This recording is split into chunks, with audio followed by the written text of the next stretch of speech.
नमस्कार, मैं हूं अनुपम कुमार और आप देख रहे हैं मिरर मीडिया का खास कार्यक्रम मिरर बुलेटिन। बात करेंगे हम तमाम बड़ी खबरों की, लेकिन उससे पहले रुख करते हैं आज की सुर्खियों पर। बारिश के बीच मतदान का उत्साह, गलती में कड़ी सुरक्षा के बीच मतदान जारी।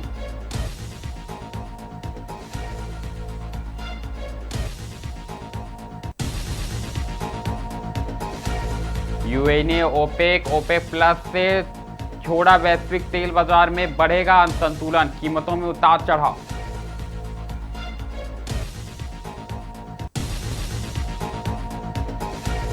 बंगाल चुनाव के दूसरे चरण में 142 सीटों पर मतदान जारी, सुरक्षा के कड़े इंतजाम।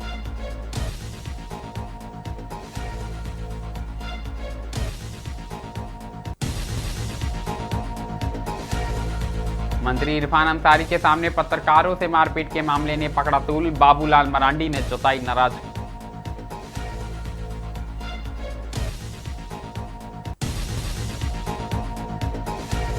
झारखंड में बारिश, वज्रपात का अलर्ट, भीषण गर्मी से मिलेगी राहत।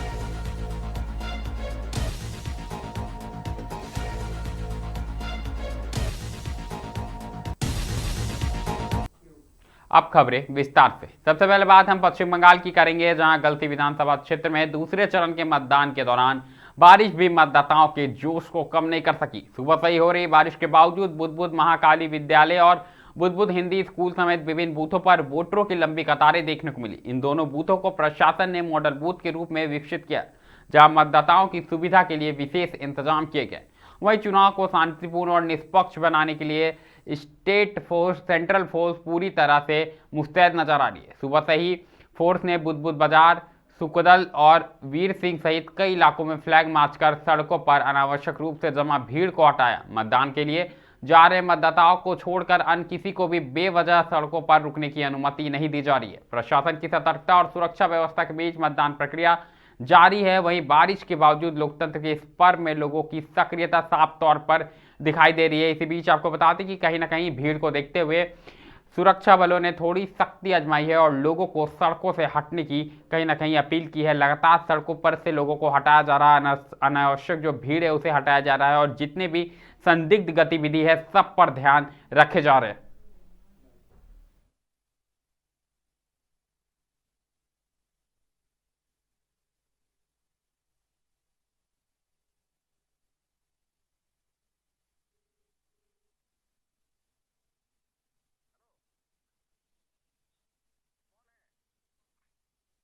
সকাল আসার কারণ এই যে কোমরে ব্যথা, সিনিয়র সিটিজেন, তার জন্য আমরা আগে আগে এসেছি, কিন্তু সেই সুযোগটা তো পাচ্ছি না।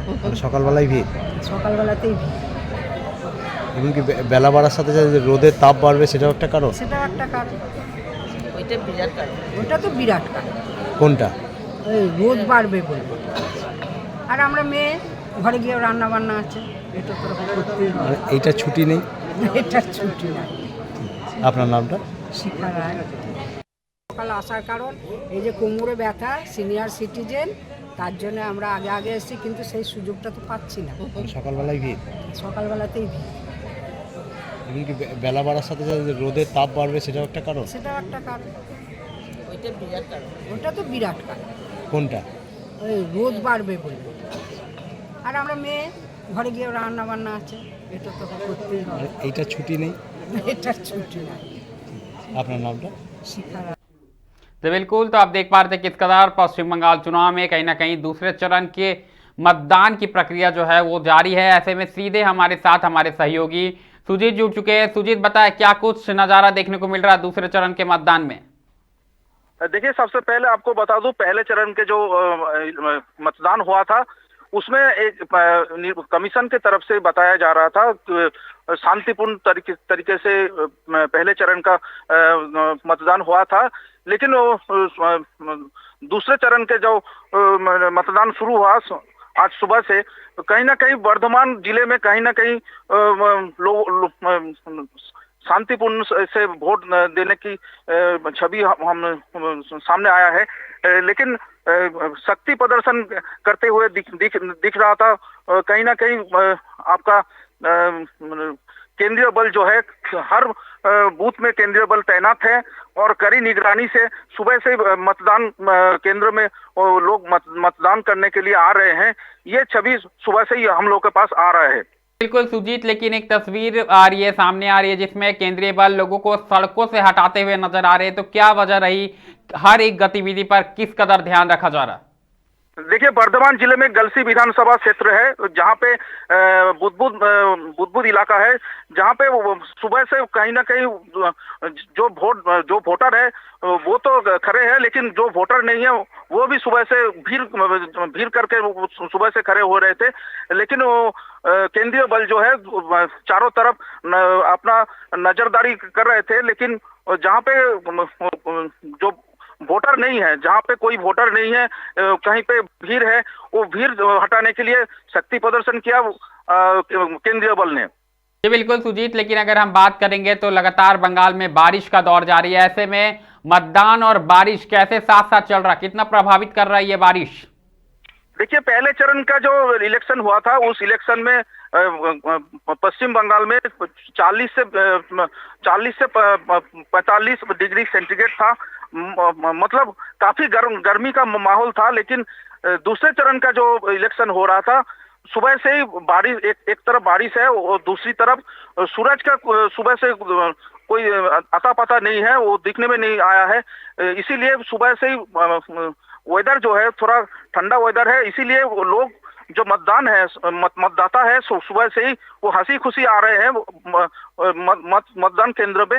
और ये एक कहा बोल सकते हैं एक उत्सव के माहौल जैसा हर बूथ केंद्र में दिख रहा है। बिल्कुल उत्सव के माहौल की तरह हर बूथ में दिख रहा है। सुजीत, अंतिम सवाल रहेगा आपसे, चूंकि बंगाल के इतिहास में चुनाव और झड़प साथ में देखने को मिलते हैं, तो क्या ऐसी कोई अप्रिय घटना सामने आई है अब तक? देखिए, पश्चिम बंगाल में अभी तक ऐसी कोई घटना सामने नहीं आया है, लेकिन अभी जैसा कि ये लास्ट फेज है और दूसरा फेज है और लास्ट फेज है, दोपहर के बाद कहीं ना कहीं कुछ कहीं कोई प्रॉब्लम होता है तो इसके लिए केंद्रीय बल जो है वो अपने नजर गड़ाए रखे हैं और चारों तरफ लोगों का जहां पे भीड़ है उसको भी हटाया जा रहा है। एक तरफ बोल सकते हैं कि केंद्रीय बल जो है वो कोई भी समस्या करने नहीं देगा। जी बिल्कुल, जानकारी के लिए बहुत बहुत धन्यवाद सुजीत। आप हमें पल पल की अपडेट देते रहे। तो लगातार पश्चिम बंगाल में दूसरे चरण का मतदान जारी है। ऐसे में कहीं ना कहीं केंद्रीय बल पूरी तरह से एक्टिव नजर आ रहा है और जो रोड पे अनावश्यक भीड़ है उसे हटाया जा रहा है। इसके लिए थोड़ी सख्ती भी बढ़ती जा रही है, लेकिन कहीं ना कहीं बारिश ने मौसम को सुहाना बना दिया है और लोग बड़ी उत्साह के साथ अपने अपने क्षेत्र में अपने अपने अधिकार का इस्तेमाल करते हुए नजर आ रहे हैं। ये तो बात रही पश्चिम बंगाल की, लेकिन अब बात करेंगे हम अंतर्राष्ट्रीय जगत की। आपको बता दें कि पश्चिम एशिया से एक बड़ी आर्थिक खबर सामने आई है, जहां संयुक्त अरब अमीरात यानी यूएई ने वैश्विक तेल उत्पाद संगठनों ओपेक और ओपेक प्लस से अलग होने का फैसला किया। यह कदम अंतर्राष्ट्रीय तेल बाजार के लिए अहम माना जा रहा है और इससे तेल की कीमतों में अस्थिरता बढ़ने की आशंका जताई जा रही है। विशेषज्ञों का मानना है कि यूएई का यह निर्णय उसकी ऊर्जा नीतियों में आत्मनिर्भरता और उत्पादन क्षमता बढ़ाने की रणनीति का हिस्सा हो सकता है। ओपेक प्लस से अलग होने के बाद अब यूएई अपने तेल उत्पादन और निर्यात से जुड़े फैसले स्वतंत्र रूप से ले सकेगा। इस फैसले का असर वैश्विक बाजार पर भी पड़ सकता है, क्योंकि ओपेक प्लस लंबे समय से तेल उत्पादन को नियंत्रित कर कीमतों को स्थिर रखने में अहम भूमिका निभाता रहा है। ऐसे में यूएई के अलग होने से तेल आपूर्ति संतुलन पर असर पड़ सकता है, जिससे कच्चे तेल की कीमतों में उतार चढ़ाव देखने को मिल सकती है। ऊर्जा बाजार के जानकारों के मुताबिक आने वाले दिनों में इस फैसले के दूरगामी प्रभाव सामने आएंगे, जो वैश्विक अर्थव्यवस्था और तेल उपभोक्ता देशों पर भी असर डाल सकते हैं।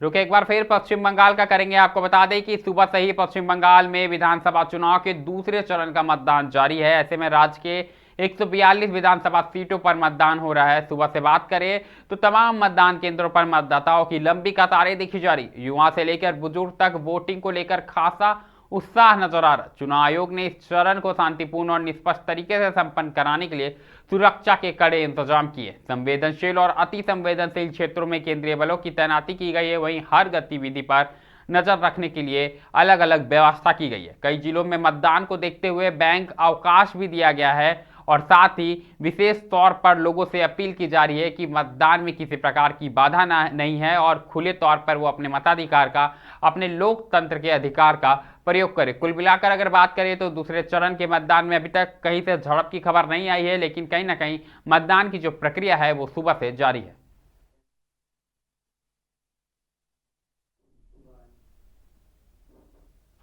बात हजारीबाग की करेंगे, जहां शेख भिखारी मेडिकल कॉलेज अस्पताल परिसर में पत्रकारों के साथ बदसलूकी और मारपीट की घटना ने पूरे जिले में आक्रोश भर दिया। जी हां, सवाल पूछने पर हुए इस हमले को लोकतंत्र के चौथे स्तंभ पर सीधा प्रहार बताया जा रहा। बता दें कि हजारीबाग में स्वास्थ्य मंत्री इरफान अंसारी शेख भिखारी मेडिकल कॉलेज अस्पताल पहुंचे थे।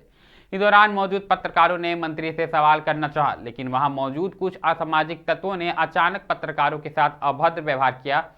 देखते ही देखते मामला हाथापाई तक पहुंच गया। घटना में एक पत्रकार घायल हो गया, जिसे अस्पताल में भर्ती कर इलाज के बाद छुट्टी दे दी गई, जबकि दूसरे पत्रकार को जान बचाकर मौके से भागना पड़ा। हैरानी की बात यह रही कि घटना के दौरान मौके पर प्रशासनिक अधिकारी और पुलिस बल की मौजूदगी थी।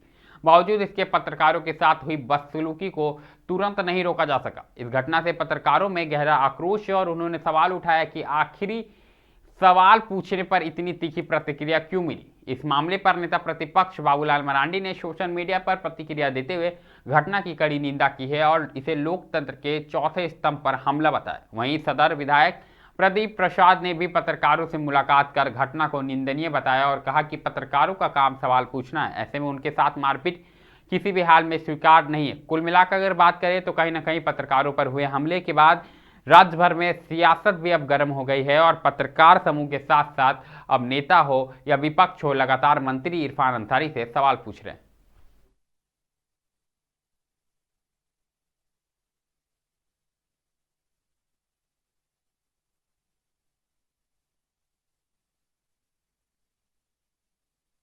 हाँ, दिन में स्वास्थ्य मंत्री इरफान अंसारी के कार्यक्रम को कवर करने गए दो रिपोर्टर के साथ, हमारे रिपोर्टर के साथ मारपीट बदसलूकी किया गया, तो उसी के खिलाफ हम लोग अभी सदर थाना में आवेदन समर्पित किए हैं और उस पर FIR दर्ज, और जो उसमें लोग हैं, जो वीडियो में लोग दिख रहे हैं जो मारपीट करने वाले हैं, उनको गिरफ्तार करने की मांग को लेकर हम लोग पहुंचे थे। हम लोगों ने आवेदन दिया, अब उस पर FIR होगा और आगे की कार्रवाई पुलिस करेगी। बिल्कुल ऐसा होना भी नहीं चाहिए। और वैसे इरफान अंसारी के बारे में क्या कहना है, वो विवादित आदमी है, विवादित मंत्री हैं, जहां जाते हैं वहां इसी तरह की घटना करते हैं। हजारीबाग सदर अस्पताल को उनसे कोई फायदा नहीं हुआ है, लेकिन नुकसान जरूर हो रहा है। वो कोई व्यवस्था सुधरता नहीं है और उनके जो बयान हैं तो वो हम लोग देखते रहते हैं सोशल मीडिया पर भी कि देश में एक दूसरे हैं राष्ट्रीय स्तर पर और राज्य स्तर पर इरफान अंसारी है। इसीलिए कहते हैं कि पत्रकारों का घर चलता है। बिल्कुल, आपकी जो उलूल जुलूल बातें हैं उसको पत्रकार दिखाते हैं तो उनको TRP मिलता है, तो आप पत्रकारों के लिए पप्पू हैं। के इतिहास में एक काला दिन के रूप में हमेशा जाना जाएगा कि पत्रकारों के पास मारपीट जो हुई वो भी एक मंत्री जी के सामने हो रही है, स्वास्थ्य मंत्री के सामने, पूरे प्रशासनिक अमला दमला के सामने जिस तरह से मीडिया बंधुओं के साथ मारपीट किया गया, मॉब लिंचिंग किया गया, ये कतई बर्दाश्त से बाहर है। इसे जितनी भी शर्मनाक कह सकते हैं हम लोग कहेंगे, ये काला अध्याय हो गया, पत्रकारिता के लिए काला अध्याय है और हम मांग करेंगे ऐसे मंत्री को तुरंत बर्खास्त कर देना चाहिए। कांग्रेस पार्टी से तो कोई उम्मीद रहा नहीं। हम माननीय मुख्यमंत्री जी से महोदय से बात करेंगे, कांग्रेस पार्टी से जल्द पीछा छुड़ाएं और ऐसे मंत्रियों को अपने कुनबे में न रखें। ये मंत्री कहीं रहने लायक नहीं है। इस तरह से लोकतंत्र का बदनामी होती, पूरी देश की बदनामी होती कि कोई कैबिनेट मंत्री इस तरह का कर सकता है। तो जल्द से जल्द प्रशासनिक जितने भी हमारे पदाधिकारी हैं हजारीबाग के, चाहे पुलिस अधीक्षक हैं या फिर उपायुक्त महोदय हैं, इस पे संज्ञान लेना चाहिए और जो लोग दोषी हैं उसे तुरंत 24 घंटों के अंदर गिरफ्तार करके उस सलाखों को पीछे डालना चाहिए और कहीं न कहीं इसके लिए जो जिम्मेवार हैं हमारे माननीय स्वास्थ्य मंत्री, उनको इस्तीफा देना चाहिए।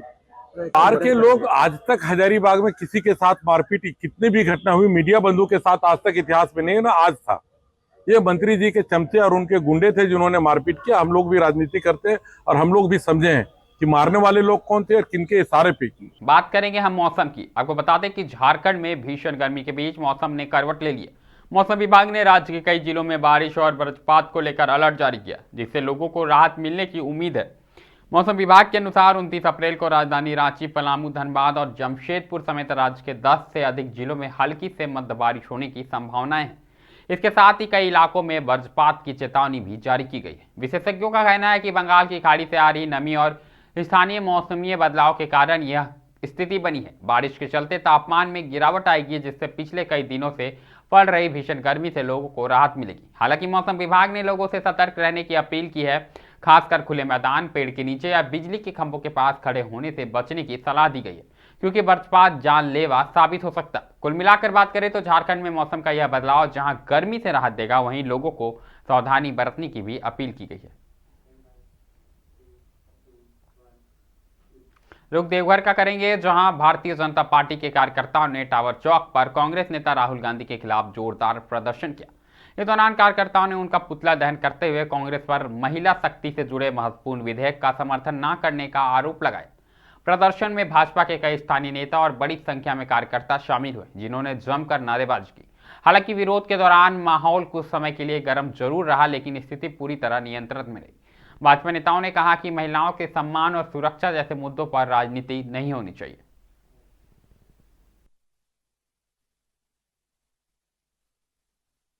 होना था उसमें पूरे विपक्षी ने मिलके, और जिस प्रकार से महिला विधेयक बिल को गिराया गया और महिलाओं का अपमान किया गया, नारी शक्ति को अपमानित किया गया, आज भारतीय जनता पार्टी नारी के सम्मान में आज हम सभी विपक्षियों का पुतला दहन कार्यक्रम कर रहे हैं। और भारतीय जनता पार्टी का एक एक कार्यकर्ता जब जब नारी पे अत्याचार कोई भी करेगा तो भारतीय जनता पार्टी का एक एक कार्यकर्ता मैदान में उतर के और विरोध करने का कार्य करेगा। और हम विपक्षी से ये कहना चाहते हैं कि ये नारी विधेयक जो बिल है, इससे हम सभी मिलकर इसको पास करने का काम करें। आज इसी विरोध में आज भारतीय जनता पार्टी आज पुतला दहन का कार्यक्रम कर रहे हैं। जी, रमेश राय, सत्संग। रुख एक बार फिर पश्चिम बंगाल का करेंगे, जहां लोकतंत्र के महापर्व के बीच कांगड़ा क्षेत्र में मतदान व्यवस्था पर सवाल खड़े हो गए। दरअसल 274 विधानसभा क्षेत्र के माधव मठ अनएड प्राइमरी स्कूल स्थित बूथ नंबर 65 पर ईवीएम खराब होने के कारण लंबे समय तक मतदान शुरू नहीं हो सका। सुबह से अपने मताधिकार का प्रयोग करने पहुंचे मतदाताओं को भारी परेशानी का सामना करना पड़ा। बूथ पर पर्याप्त इंतजाम नहीं होने के कारण लोगों को हल्की बारिश में भीगते हुए कतार में खड़ा देखा गया। सिर पर सिर्फ पतली तिरपाल होने से बारिश से बचाव नाकाफी साबित हुई। घंटों इंतजार और अव्यवस्था से नाराज मतदाताओं का गुस्सा फूट पड़ा। लोगों ने चुनाव आयोग की व्यवस्था पर साफ तौर पर सवाल उठाए। हालांकि आधे घंटे के बाद कहीं ना कहीं ईवीएम को ठीक कर दिया गया और उसके बाद जो मतदान की प्रक्रिया है वो फिर से सुचारू रूप से शुरू कर दी गई। लेकिन कहीं ना कहीं लोगों ने इस अव्यवस्था के लिए नाराजगी जाहिर की और साफ तौर पर उनका यही कहना था कि वो इतने बारिश के बीच लंबी कतारों में खड़े थे। ऐसे में जो चुनाव आयोग है और व्यवस्था की जो देख रेख कर रहे हैं, उन्हें इस चीज़ का पहले से इंतजाम कर रखना चाहिए था।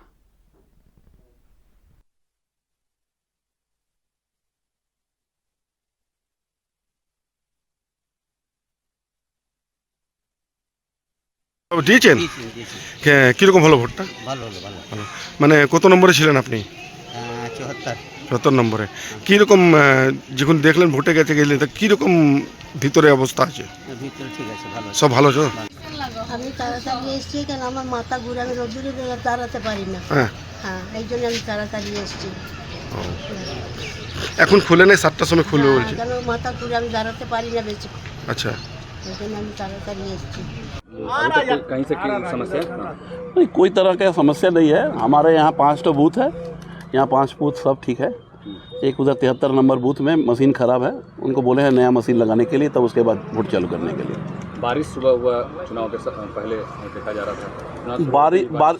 कोई भी अच्छा काम होने के लिए बारिश तो ज़रूरी है। बारिश हुआ है, ममता बनर्जी का विकास पश्चिम बंगाल में हर जगह गूंज रहा है। बारिश किस तरह से खलल चुनाव में प्रक्रिया में? नहीं, कोई ऐसा कोई दिक्कत वाला बात नहीं। लोग आ रहे हैं, वोट दे रहे हैं, शांतिपूर्वक वोट हो रहा है। जिस तरह से अभी तक कहीं से विरोधियों की तरफ से या कहीं से कोई आरोप प्रत्यारोप कुछ? विरोधी आपको कहीं नज़र आ रहा है? ये सिर्फ गोदी मीडिया जो है उनमें ही विरोधी नज़र आता है, उसके अलावा मीडिया कहीं नहीं है। माने बीजेपी का जो भी विरोधी जो है वो नहीं है। आपका परिचय है? मेरा Sandeep Rinku Kumar, Kaksa block general secretary. Mirror bulletin में अभी के लिए फिलहाल इतना ही है। ऐसी तमाम बड़ी खबरों से लगातार हम आपको अवगत कराते रहेंगे। कहीं मत जाइएगा, बने रहे मिरर मीडिया के साथ।